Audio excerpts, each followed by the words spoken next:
Hey folks, it's Fernando doing another video for Modern Survivalist, and in this video I'm going to be covering a few points regarding safe gun handling. This is coming from me as a firearms instructor and as a father that taught his son to shoot at a very early age. And this is a video specifically about the incident that took place recently where a firearms instructor died when at the range with a 9-year-old girl that was shooting a 9mm fully automatic Uzi for the first time. First of all, we have to say that I'm just baffled by the response, not only of the anti-gun community, which you could to a point expect. I mean, I just turned CNN on and saw these two CNN reporter things sitting one next to the other, and between the two, of course, a big black AR-15 there in the center of the screen as they talked about how crazy guns and people with guns and people taking their kids to shoot guns are and such. You know, you just knew that was going to be happening. They see a little bit of blood and they're all over the place trashing gun owners. But even worse maybe is gun owners trashing the firearms instructor that died. You know, if we attack each other like that, everyone is a tough guy on the internet. Everyone is a firearms expert on the internet.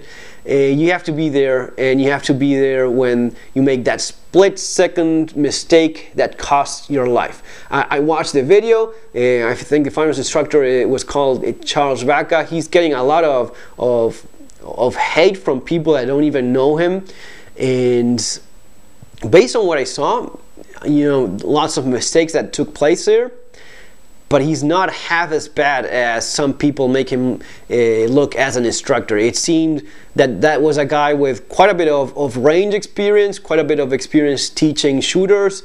Unfortunately, he made a few mistakes there that we're going to be addressing here in a second that ended up costing him his life. But that doesn't mean he was an incompetent guy. I think that's disgusting the way people are attacking him. A man that died because of an unfortunate event should not be getting that kind of insults, especially not from fellow shooters, especially not from them. So what went wrong that day? Well, first of all, the idea of a range theme park thing for kids. You know, come over kids, let's shoot some fully automatic guns. I think it doesn't work. I think it's not compatible. You cannot have a theme park for the entire family shooting range. You know, it just doesn't make sense. Firearms are dangerous. That's the way it is. Firearms are not toys and should not be treated like toys. I think that with this concept that they had of a range, of a fun place, where they got a little bit too close to treating guns as toys. Why am I saying this? You just cannot, again, it's incompatible. It's trying to make a theme park hospital where you go for the first time in your life and do surgery on someone. You're going to be killing someone. And that's what ends up happening with a theme park range mess, where you take a child for the first time and you hand it over a fully automatic weapon that she's definitely not physically and especially not trained to handle. All right, there's some very small frame people that handles weapons very well. Even with fully automatic weapons, if you ever shot a 9mm fully automatic weapon, you probably know what I mean. A 9mm fully automatic weapon is not that hard to control for someone with a little bit of experience and with the right body constitution. For me, for example, with a 9mm fully automatic weapon, I can have a good control over it. I have the body mass and of course the training so as to do so, and it's, you know, let's keep things real here. A 9mm fully automatic weapon is probably one of the easiest fully automatic weapons to handle, because 9mm doesn't have that much of a recoil, especially with a heavier gun. You have a good amount of control. When you put your body in the right position, you can control nicely 9mm in fully automatic mode. Now, that doesn't mean that you should be handling over a fully automatic Uzi to a 9-year-old that's thin as a stick. All right. In general, as an instructor, you have to be very careful of first-time shooters in general. It's not, in this case in particular, the body constitution, the weight of this little girl maybe came into place, but the worst thing here was the handing over of a full auto weapon to such an experienced shooter. And it's clear that in that place it happened a lot. It's clear that in that place what the idea was going over there and shooting machine guns. You know, that was the thing of this place. So you know, it's amazing that it didn't happen more often, because it's a pretty dangerous concept to go for. In terms of what went wrong in terms of the instructor, first of all, he seemed to be in the wrong position. When you have a right-handed shooter, you should be on the right side of the shooter. What I would have done, first of all, I wouldn't have handled such a gun to such a child that has no experience. But let's suppose you just have to do that because of whatever reason. You should have been on the right side of the right-handed shooter, very close, with your left hand on her right shoulder, your right hand ready to intervene and control that weapon. You have to expect the shooter to lose control of the gun, especially a small child, especially shooting such a gun. You know, awful idea. So yeah, it's the theme park idea for a shooting range, awful. Especially with children, you have to be very careful of the gun you're handling. An Uzi, a fully automatic Uzi, is probably the most dangerous gun you can handle to a 9-year-old inexperienced girl. If they had allowed that girl to shoot a fully automatic 50 Browning machine gun mounted, it would have been safer. You know, a machine gun capable of blowing up tanks, it would have been safer than such a small, fast-firing gun that is so easy to lose control for such a child. So you should have been, he should have been on the right side of the shooter, your hand on her shoulder, expecting it to get out of control. What seemed to have happened when you look, I looked at that video very closely. You see that the folding stock, at a point, collapses as she starts shooting in fully automatic. She first takes a shot in single fire mode. She fires once with the Uzi, then the instructor switches to fully automatic mode. She pulls the trigger, it bursts, and it does like that. And you see the folding stock come forward to the right side, and the mini Uzi folds to the right side. So you see it collapse to that right side, and you see it coming up on this side. There's just when they freeze the frame, when the instructor gets shot and the girl does like this, you see that folding stock, the L of the folding stock coming up here, and the gun does like that and shoots the instructor on that direction. In general, when a small framed shooter loses control, what generally happens is this, because they have it placed in the shoulder, right? The instructor is there with her, explains how to position the gun, and they have such a small body mass that they do like this or like that or something like that. That's what ends up happening, simply because of the body frame. Now, what can also happen, and this is indistinct of the body frame, weight, and such, is that the shooter can get scared, drop the gun. They do like this. You have to be ready for that. You have to be ready with a first-time shooter. You have to be ready for that kind of thing. With a fully automatic Uzi, it's especially dangerous, because when they do like this, instead of the gun dropping, there's a good chance of the gun getting caught with a trigger guard, and it keeps on firing, losing control, and making a complete mess of the situation. With a semi-automatic pistol, if the shooter drops the gun, there's a good chance that it will just fall, and because of the internal safety mechanisms, it's not going to be firing again when it hits the floor with any modern firearm. So that's that. The safest thing that could happen there is just drop it like that, falls, nothing happens. If it gets caught in the finger with a trigger guard and the shooter starts jerking, scared, moving, that's especially dangerous. So you have to be ready there to just take control of it. A handgun is not the best gun for a first-time shooter. A long arm is much safer because of the longer barrel, making it easier to keep a good idea of where the muzzle is at, and not to break that safety angle where it becomes especially dangerous. With a handgun, it's much easier to cover yourself, cover the instructor, cover the people around you with the bore of the gun. With a rifle, it's easier not only for the instructor to grab it, it's easier for a shooter to understand where the gun is being pointed at all times. Things that should have been taught to a first-time shooter, especially a child. A child like that, if you're going to be teaching a child like I taught my kid to shoot, you have to do it very slowly.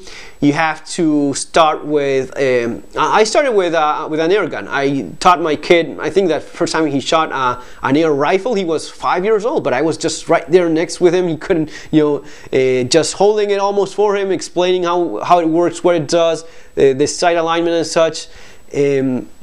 Even with an air gun, you have to be extremely careful. Treat it like a firearm. There's no difference whatsoever in the safety handling, because an air rifle can just pop an eye off just as easily. So you have to be very careful. And the techniques, the safety rules that you're gonna be engraving in the shooter's brain are no different. Even with an air gun, the same safety rules should apply, so that when the time comes when the shooter starts using a real firearm, they're already there. They're not thinking, oh, okay, this is dangerous, this is not, the air gun is not dangerous, the real gun is. No, the safety rules go for all of them. Go for air rifles, air guns in general, and firearms. As you start getting a little bit more comfortable with an air rifle, an air pistol, you start doing a little bit of training with dry fire. You start dry firing. You start teaching your shooter how to handle safety a firearm, dry firing until you feel they're ready, so as to use live ammunition. Only then you start little by little with one round at a time. Why one round? Just so as to avoid this thing of losing control, shooting and moving and shooting somewhere else. That's the dangerous part. So you start with one round only. You put one round in the magazine or in your revolver, load it, shoot one round at a time. Only once you feel the shooter is comfortable and most of all safely handling the gun, you start loading a little bit more ammunition, maybe 5 rounds, and you start going, okay, let's now do 5 shots in that direction, and you start doing that, still being very close, ready to grab the gun if something goes wrong, or if the shooter starts moving like that. It happens, and you have to be ready. As soon as he starts doing this, he or she starts doing these movements, you intervene and you stop and you explain, no, this is dangerous because you're breaking the angle which is safe to keep the gun pointed at. All right, all these things take time. Now this is why you cannot, this is why it's incompatible to have a fun theme park shooting range, because you are just expecting to bring a child and have him fire machine guns and have a fun day eating burgers and firing machine guns, instead of doing things as they should be done, little by little, slowly, with safety as a priority and not having fun as the priority. Okay, it's incompatible. Having fun and safe gun handling, it's just not compatible, both of them. I think I took my son shooting with a real 22 long rifle handgun when he was about 10 years old, give or take, and very careful about these things, being just completely expecting these things to happen. The gun being dropped, the movement of the gun, you have to be right there waiting for it to happen. And it's only after sessions and sessions of safe gun handling that you can start giving the shooter a little bit more room. Once you are confident that the shooter is capable of handling the gun safely, starting with keeping the gun pointed in the right direction, you pick it up, you shoot, you place it down, you move back, you start repeating that.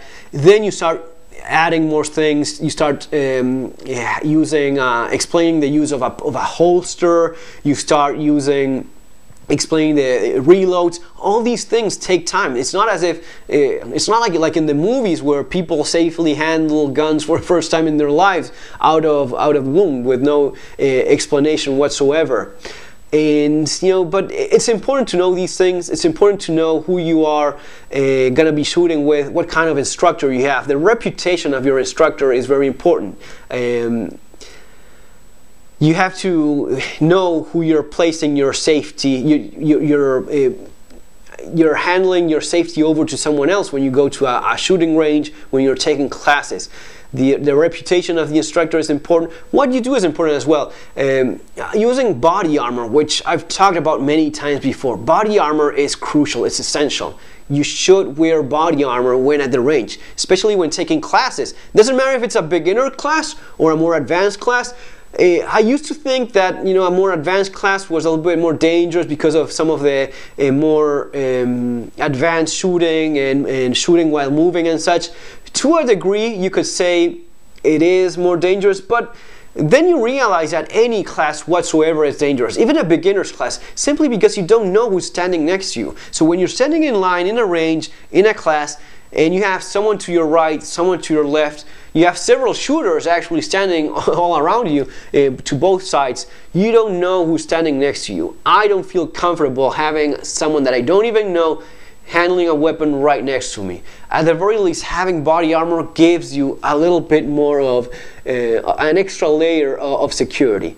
That, along with the instructors, a firearms class where there's not enough instructors for the amount of students in the class is a good indicator that things are not being done properly, especially when you have a little bit more of a advanced shooting training with people moving and such. Ideally, each person moving, actually not ideally, but it should be pretty much required for any responsible class. The shooter that is moving and is doing so maybe for some of the first times, he has to go along with an instructor right next to him with a hand, right there, just in case things go wrong. Folks, share this video with other gun enthusiasts that you may know, other shooters, and remember to subscribe, like the video if you did like it. Take care, have a great day, and see you on our next video.